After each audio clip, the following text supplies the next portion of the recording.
नमस्कार सबैजनालाई take learn here YouTube च्यानलमा सबैजनालाई स्वागत गर्न चाहन्छु।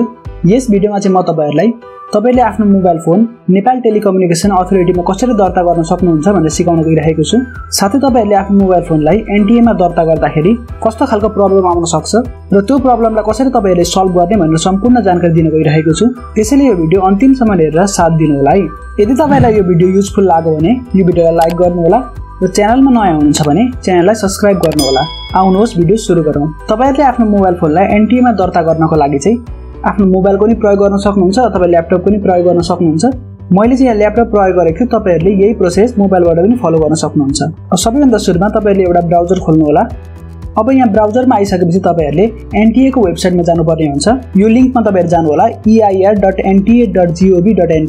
यो लिंक चाहिँ मैले भिडियोको डिस्क्रिप्सनमा पनि राखिदिएको छु, त्यहाँबाट तपाईहरु यहाँ जान सक्नुहुन्छ। अब सबैभन्दा पहिलो प्रब्लम त यसमै छ, यो लिंक चाहिँ हत्तपत्त ओपन हुँदैन। ओपन भयो भने पनि यहाँनिर डाटाबेस एरर भनेर देखाउँछ। अब त्यसलाई कसरी सल्भ गर्ने?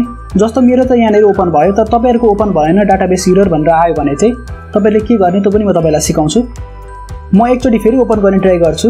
यो पालि एरर आउँछ कि एरर आयो भने म तपाईलाई सल्भ गरेर देखाउँछु।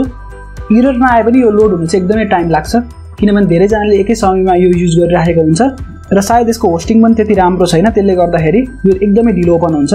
ल ओके, मेरोमा चाहिँ अब सजिलैसँग ओपन भयो। तपाईहरुकोमा ओपन भयो भने डाटाबेस एरर भनेर त्यस्तो केही देखायो भने तपाईले केही गर्नु पर्दैन, सिम्पली माथिबाट हेर्न सक्नुहुन्छ। यो रिलोडको अप्सन रहेको छ, यसमा एकचोटी क्लिक गर्नुभयो भने तपाईहरुको साइट ओपन भएन भने ओपन हुन्छ। एकचोटी क्लिक गर्दा भएन भने तपाईले दुई तीन चोटी ट्राई गर्नु होला। दुई तीन चोटी गर्दा चाहिँ स्योरली ओपन हुन्छ। र यति गर्दा पनि अझै ओपन भएन भने तपाईहरुले लास्ट अप्सनमा के गर्न सक्नुहुन्छ भने यदि तपाईहरु ल्यापटप चलाउँदै हुनुहुन्छ भने चाहिँ तपाईले यहाँनेर Ctrl+Shift+N थिच्नुभयो भने यसरी इन्कग्निटो मोड खुल्छ। यसबाट तपाईहरुले त्यो वेबसाइटमा जान सक्नुहुन्छ। यसबाट चाहिँ तपाईहरु त्यो वेबसाइटमा जानु भने खुल्ने चान्सेस एकदमै हाई हुन्छ। अब तपाईहरु मोबाइल चलाउँदै हुनुहुन्छ भने चाहिँ ब्राउजरमा चाहिँ त्यहाँ तीनटा डट हुन्छ, त्यो तीनटा डटमा जानुभयो भने तपाईले त्यहाँ देख्न सक्नुहुन्छ। अथवा कति मोबाइलमा चाहिँ प्राइभेट मोड पनि लेखेको हुन्छ, त्यसमा जानु होला। त्यसमा गएर तपाईहरुले यो साइटमा जान सक्नुहुन्छ। अब यसपछिको प्रोसेस भनेको चाहिँ तपाईहरुको यहाँनेर नो योर डिभाइस भनेर लेखेको छ, यसमा जानु होला।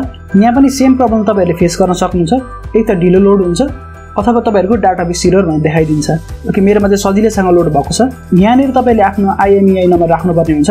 त्यो भन्दा पहिला तपाईले यो स्टेप फलो गर्नु होला। यही ब्राउजरमा तपाईहरुले अर्को कुरा सर्च गर्नु होला imei.info भनेर।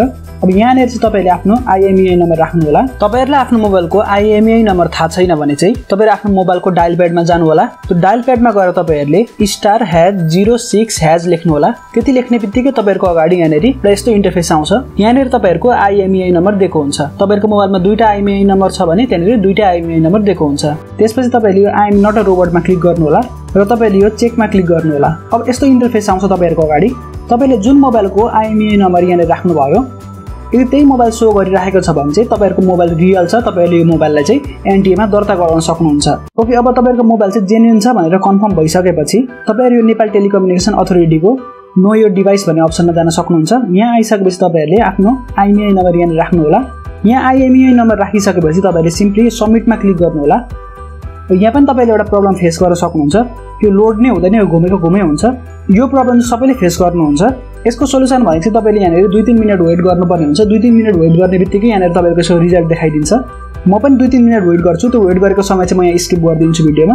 ओके, यहाँ हेर्न सक्नुहुन्छ अब हाम्रो यो लोड भइसकेको छ र यहाँनेर हेर्न सक्नुहुन्छ IMEI नम्बर दिएको छ मेरो र मुनिपट्टि मेसेजमा IMEI number of your mobile device is already registered in NTA भनेर लेखेको छ। मेरो मोबाइल चाहिँ NTA मा अलरेडी रजिस्टर छ। यदि तपाईको रजिस्टर छैन भने चाहिँ यहाँनेर नट रजिस्टर्ड भनेर देखाउँछ। यदि रजिस्टर भनेर देखायो भने तपाईले यसपछिको प्रोसेस कुनै पनि फलो गर्नु पर्दैन। र यदि नट रजिस्टर्ड भनेर देखायो भने चाहिँ तपाईले अबको प्रोसेस फलो गर्नु होला। सिम्पली यहाँ ब्याकको बटन रहेको छ, यो ब्याकको बटनमा क्लिक गर्नु होला। ब्याकको बटनमा क्लिक गरिसकेपछि तपाईले यहाँ आउनुहुन्छ। तपाईहरु जुन स्टेपमा जाँदा पनि अलिकति साइड चाहिँ स्लो हुन सक्छ, त्यसले गर्दा तपाईले वेट गर्नुपर्ने हुन्छ। यहाँनेर यहाँ आइसकेपछि तपाईले यहाँनेर हेर्न सक्नुहुन्छ साइन अप भनेर अप्सन लेखेको छ बिचमा, यो साइन अपमा क्लिक गर्नु होला। साइन अपमा क्लिक गरिसकेपछि यहाँनेर हेर्न सक्नुहुन्छ तपाईहरुले इन्डिभिजुअल एप्लिकेसन भनेर लेखेको छ, यसमा क्लिक गर्नु होला। अब यो फर्म भर्ने चाहिँ कम्प्लिट प्रोसेस चाहिँ मैले अलरेडी एउटा भिडियोमा सिकाएको छु।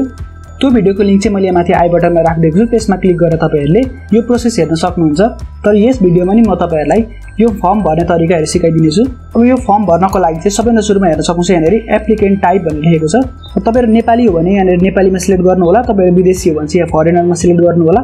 मैले नेपालीमा सिलेक्ट गरे। त्यसपछि तपाईले यहाँ टाइप भनेर सोधेको छ यो टाइपमा सिलेक्ट गरेर यहाँनेरि IMEI मा सिलेक्ट गर्नु होला त्यसपछि मुनिपटि यहाँ ब्रान्ड नेम भनेर लेखेको छ अब तपाईहरुको मोबाइल कुन कम्पनीको हो त तपाईलाई त थाहा छैन भने चाहिँ अघि तपाईले यहाँनेरि imei.info मा जानु भएको थियो र त्यसमा तपाईले आफ्नो IMEI नम्बर हाल्नु भएको थियो यहाँ सम्पूर्ण डिटेलहरु दिइसकेको हुन्छ त्यसमा हेर्न सक्नुहुन्छ तपाईले ब्रान्ड भनेर लेखेको छ यसलाई कपी गर्नु होला अथवा तपाईले आफ्नो मोबाइलको कम्पनीको नाम थाहा छ भने सिधै यहाँनेर लेख्न सक्नुहुन्छ त्यसपछि यहाँ मोडल नम्बर भनेर सोधेको छ मोडल नम्बर पनि तपाईको यहाँ दिएको हुन्छ यहाँ माथिपटि हेर्न सक्नुहुन्छ मोडल भनेर लेखेको छ मैले यहाँ मोडल हाले त्यसपछि तपाईहरुको यहाँनेरि IMEI नम्बर यहाँ राख्नु भनेको हुन्छ यहाँनेर तपाईले आफ्नो IMEI नम्बर राख्नु होला यदि तपाईहरुको मोबाइलमा चाहिँ दुईटा IMEI नम्बर छ भने चाहिँ तपाईले यहाँ हेर्न सक्नुहुन्छ फर्स्ट नम्बर लेख्नु होला र त्यसपछि बिचमा सेमिकोलन लाउनु पर्ने हुन्छ धेरै जनाले चाहिँ यहाँ कमा लाउनु हुन्छ त्यसले गर्दा यहाँनेरि इनभ्यालिड भनेर लेख्छ तर अझै एउटा गल्ती धेरै जनाले गर्नुहुन्छ यो IMEI नम्बर चाहिँ तपाईहरुले कपी पेस्ट गर्नुहुन्छ र त्यतिखेर चाहिँ के हुन्छ भने यो यसरी स्पेस आइदिन्छ बिचमा यो स्पेसहरु आयो भने चाहिँ तपाईको यहाँनेरि इनभ्यालिड भनेर लेख्छ तपाईले यहाँ स्पेस दिनु हुँदैन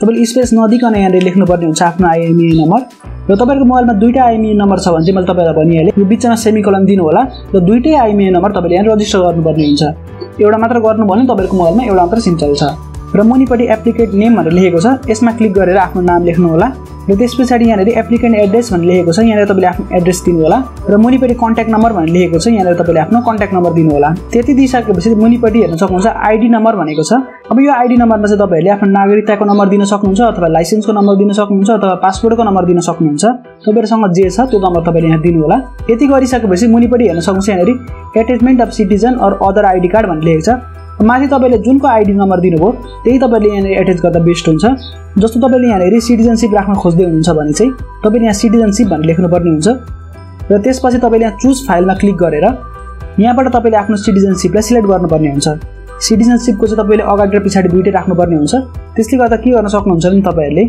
यो चुज फाइलमा क्लिक गर्नु होला र मैले र्यान्डम यहाँ एउटा फोटोलाई क्लिक गरे जस्तो तपाईले यहाँ अगाडिको भागलाई सिलेक्ट गर्नुभयो र पछाडीको भागलाई सिलेक्ट गर्नको लागि चाहिँ यहाँ एड मोर भन्ने अप्सन रहेको छ यसमा क्लिक गर्नु होला यसमा क्लिक गरेर फेरि यहाँ सिटिजनशिपै भनेर लेख्नु होला र यहाँ फेरि चुज फाइलमा क्लिक गरेर पछाडीको भागलाई सिलेक्ट गर्नु होला र तपाईले यहाँ सिटिजनशिप राख्दाखेरि चाहिँ यहाँ हेर्न सक्नुहुन्छ file size must be less than 3 MB भनेर लेखेको छ र तपाईहरुको फोटो चाहिँ JPG फर्मेटमा हुनुपर्छ अथवा PDF फर्मेटमा हुनुपर्छ यदि तपाईहरुको फाइल साइज चाहिँ 3 MB भन्दा माथि छ र तपाईहरुको चाहिँ PDF र JPG फर्मेटमा छैन भने तपाईले त्यसमा पनि के गर्न सक्नुहुन्छ भने यहाँ जानु होला यहाँ गएर तपाईले सर्च गर्नुपर्ने हुन्छ जस्तो PNG मा छ अरे तपाईको फोटो है तपाईले JPG मा लानु पर्ने छ भने PNG टु JPG कन्भर्टर भनेर पाउँछ अब कुनै एउटामा गएर तपाईले यसलाई डाइरेक्टली कन्भर्ट गर्न सक्नुहुन्छ र अर्को भनेको तपाईहरुको फोटोको साइज चाहिँ 3 MB भन्दा धेरै छ भने यहाँ तपाईहरुले इमेज कम्प्रेसर भनेर पाउनुहुन्छ यसमा जानु होला अब तपाईहरुले यहाँबाट कम्प्रेस JPG इमेजमा जानु होला यहाँ आएर तपाईहरुले आफ्नो फोटोले यहाँबाट अपलोड गर्नुपर्ने हुन्छ